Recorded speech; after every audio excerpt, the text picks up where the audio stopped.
স্বাগত বন্ধুরা, মিনুর গপ্পসপ্পর চ্যানেলে আজ শোনাব বিভূতিভূষণ মুখোপাধ্যায়ের লেখা রানুর প্রথম ভাগ গল্পটি।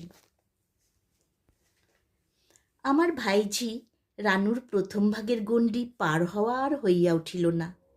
তাহার সহস্রবিধ অন্তরায়ের মধ্যে দুইটি বিশেষ উল্লেখযোগ্য। এক, তাহার প্রকৃতিগত অকালপক্ষ গিন্নিপনা, আর অন্যটি তাহার আকাশচুম্বী উচ্চাকাঙ্ক্ষা।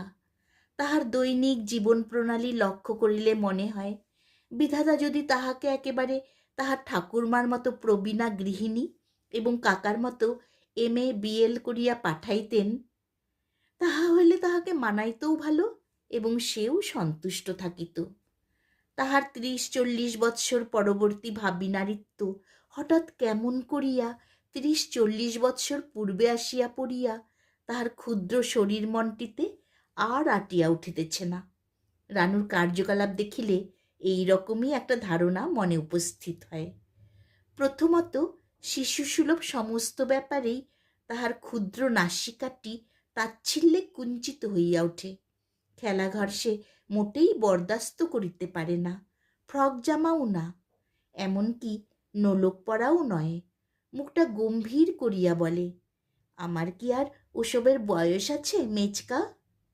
বলিতে হয়, না মা, আর কি, 3 কাল গিয়ে 1 কালে ঠেকল। রানু চতুর্থকালের কাল্পনিক দুশ্চিন্তা দুর্ভাবনায় মুখটা অন্ধকার করিয়া বসিয়া থাকে। আর দ্বিতীয়ত, কতকটা বোধহয় শৈশবের সহিত সম্পর্কিত বলিয়াই তাহার ঘোরতর বৃত্তৃষ্ণা প্রথম ভাগে।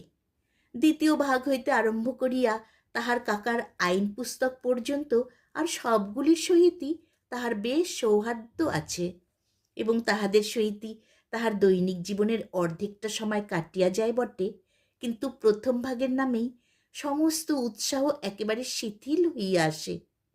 বেচারির মলিন মুখখানি ভাবিয়া মাঝে মাঝে আমি এলাকারি দিই। মনে করি, যাগ্গে বাপু, মেয়ে নাইবা এখন থেকে বই স্লেট নিয়ে মুখ গুজরে রইল, ছেলে হওয়ার পাপটা তো করেনি, নেহাতি দরকার বোধ করা যায় আর একটু বড় হোক, তখন দেখা যাবে ক্ষণ। এই রকমের দিনগুলো রানুর বেশ যায়।